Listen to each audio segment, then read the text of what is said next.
Kahangyan, c'est le pays occidentaux qui arrive aux États-Unis, en Chine, pendant la guerre l'opium. Voilà, c'est aujourd'hui propagande officielle, c'est pas seulement propagande officielle, qui répète l'impérialisme européen, américain envahit la Chine. Beaucoup d'anciens maoïstes ou d'occidentaux disent voilà, nous avons envahi la Chine, nous étions coupables.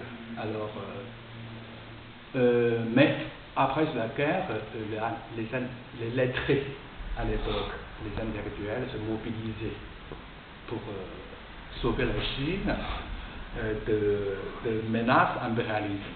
Pour sauver la Chine, il faut que la Chine soit modernisée. Donc, les intellectuels chinois avaient le soif à connaître les pays occidentaux et apprendre les pays occidentaux sur le régime politique, parlementaire, sur la philosophie occidentale, même les techniques, l'école moderne, etc. Tous ont été introduits en Chine à la fin du XIXe siècle et au début du XXe siècle. Des milliers de Chinois sont envoyés dans les pays occidentaux, au Japon, pour apprendre la civilisation occidentale. Voilà, c'est le deuxième date, c'est important aussi, c'est 1919. La Tchécoslovaquie a été créée en 1918, après la Première Guerre mondiale. Grâce une partie, la France,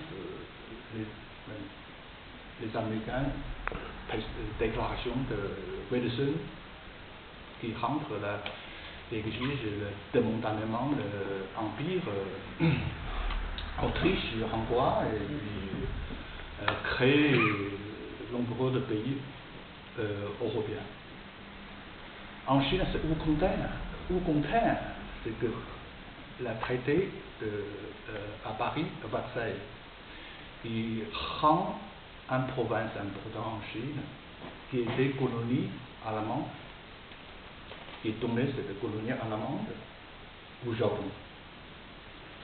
Les Chinois étaient furieux, les Chinois étaient déchus des pays occidentaux.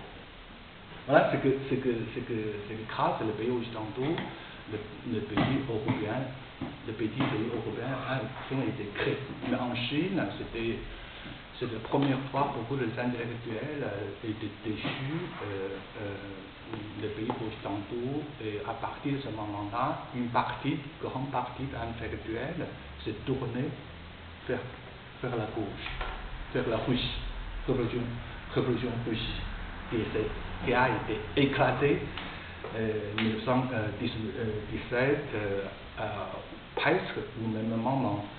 Le marxisme et la révolution chinoise introduits, présentés en Chine. Le Parti communiste chinois ont été créés en 1921, c'est-à-dire 2 ans après le traité de Versailles. C'est une date importante depuis les intellectuels chinois de diffuser profondément une partie qui sont proches de la révolution russe, devenu Parti communiste, membre du Parti communiste, ou bien compagnons de communistes. Ils ont joué le rôle même des années 50 et 60. L'autre partie d'intellectuels, c'est pro-américain, démocratie occidentale, qui était après aller chercher avec Kuomintang à Taïwan. C'est une date importante aussi. Après, c'est une date importante, c'est 1949, le Parti communiste chinois conquit le pouvoir. Parti communiste chinois a été créé avec l'aide du Parti communiste russe, soviétique, bien sûr, le Troisième international, Mais beaucoup de Chinois, ils connaissent le rôle historique du Parti communiste. Ce n'était pas vrai, mais beaucoup de Chinois pensent que le Parti communiste jouait un rôle vraiment important, plus important, pendant la Deuxième Guerre mondiale. Et puis, après la guerre civile, ils ont gagné, ils ont créé la République populaire de Chine. C'est-à-dire, le régime communiste